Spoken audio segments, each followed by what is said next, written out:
নমস্কার, স্বাগত সকলকে নিউজ ভ্যানগার্ডের পর্দায় সঙ্গে রয়েছে শতাব্দী। আপডেট খবরের দিকে নজর রাখছি। আজ শুরুতেই নজর রাখছি বাংলার দিকে। নন্দীগ্রামে রাজনৈতিক আলোচনার মাঝে এবার ধর্মীয় আবহ উঠে এলো।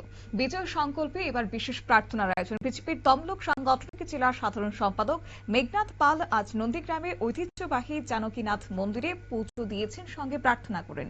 পুজো শেষে তিনি জানান, বিজেপি নেতা শুভেন্দু অধিকারী নন্দীগ্রাম ও ভবানীপুরে জয় এবং রাজ্যের গুরুত্বপূর্ণ দায়িত্বভার গ্রহণের লক্ষ্যে এই প্রার্থনার আয়োজন করা হয়েছে। রাজনৈতিক লক্ষ্য পূরণে আধ্যাত্মিকতার আশ্রয়। নন্দীগ্রামে এমনই বার্তা দিয়েছে বিজেপি নেতৃত্ব। কি উঠে আসছে বিজেপি তমলুক সাংগঠনিক জেলার সাধারণ সম্পাদক মেঘনাথ পালের বক্তব্য, শুনুন।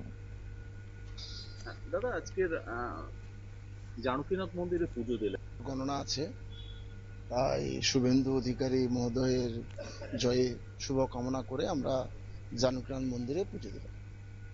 কি বলবেন একটু সঙ্গে জয়ের ব্যাপারে আমরা 100% নিশ্চিত।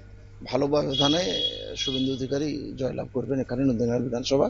এছাড়াও আমরা রাজ্যে ভারতীয় জনতা পার্টি ক্ষমতায় আসছে। জানকীনাথজির কাছে কি প্রার্থনা করলাম যে শুভেন্দু বিপুল ভোটে জয়লাভ করুন, সেই সঙ্গে রাজ্যে আগামী দিনে তিনি যেন গুরুত্বপূর্ণ পদে অধিষ্ঠিত হতে পারেন, সেই কামনা করে আমরা পুজো দিয়েছি। আপনারা শুনলেন ওনার বক্তব্য। অর্থাৎ রাজনীতির ময়দানে লড়াই যত কঠিন হোক না কেন, আস্থা এবং বিশ্বাসকে হাতিয়ার করে এগোতে চাইছে এবার বিজেপি নেতৃত্ব। নন্দীগ্রামের এই প্রার্থনা সভা সেই বার্তা আবারও স্পষ্ট হয়েছে। সব মিলিয়ে ভোটের ফলাফল ঘোষণার আগে এবার ধর্মীয় আবহে শক্তি সঞ্চয়ের উদ্যোগ কতটা প্রভাব ফেলতে পারে ভোট বাক্সে, সেটাই হচ্ছে এখন লক্ষণীয় বিষয়। নিয়ে নিচ্ছি ছোট্ট একটি বিজ্ঞাপন বিরতির, সঙ্গে থাকুন।